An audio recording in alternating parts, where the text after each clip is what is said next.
A new classified CIA Inspector General's report is raising questions about the U.S. drug interdiction policies in Latin America. I'm Kelsey Hubbard, joined by Mary Anastasia O'Grady, who writes the Americas column for the Wall Street Journal. So, Mary, what did this classified report show?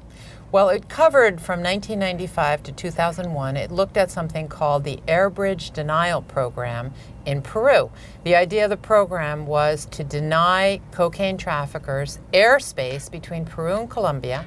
And what would happen here when it was functioning was that the CIA would direct, they would collect the intelligence, they would direct the Peruvian Air Force to either force down or to shoot down if the planes did not obey them, to shoot down planes that they suspected of carrying cocaine. So this report looked at that program and analyzed how it operated, whether safeguards were in place. There were actually 15 planes that were downed over that period. And what provoked this report? Well, what happened in 2001 in April was that a small private plane carrying a man from Michigan, his wife, and 2 children who were working as missionaries in the Peruvian Amazon was shot down by the Peruvian Air Force under the direction of the CIA. They turned out not to be carrying any drugs on the plane. As I say, they were missionaries, but the woman was killed, and so was the little infant baby that she was carrying on her lap. The plane crash landed in the river, and the pilot was also badly injured. His leg was shattered.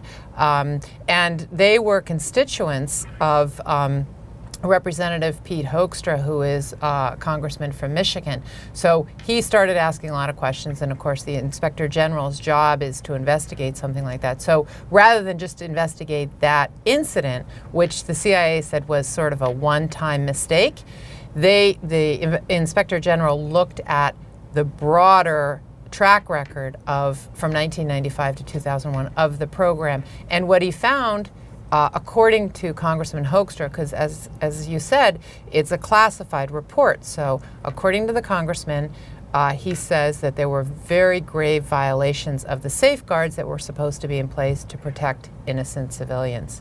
And what is really the broader message of this? If we look at the U.S. drug traffic policies or war on drugs, did this program or are others really succeeding in limiting the cocaine traffic? Well, I would say that, it's pretty clear that this did not work. I mean, there was a Senate report in 2001, not long after this happened, Senate intelligence, a report that I've read, which said that basically what happened was the Peruvian traffickers figured out pretty quickly that they could go into Brazilian airspace and avoid this problem.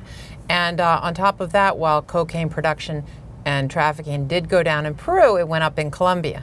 And of course, here we are, more than a decade later, finding out that the cocaine, the pushing down on the business in Colombia has now caused the Mexican cartel to go back to Peru, and the cartels from Mexico are now working with former terror groups to try to restart the cocaine business. So I think what we're learning is you push down on one place, you get it somewhere else. And the real problem is there's a lot of demand for this drug in countries where people have money, for example, the United States. And so that's what sort of the supply will continue regardless as long as the demand is there. All right. Thank you so much. Thank you. I've been speaking with Mary Anastasia O'Grady, who writes the Americas column for the Wall Street Journal. I'm Kelsey Hubbard in New York.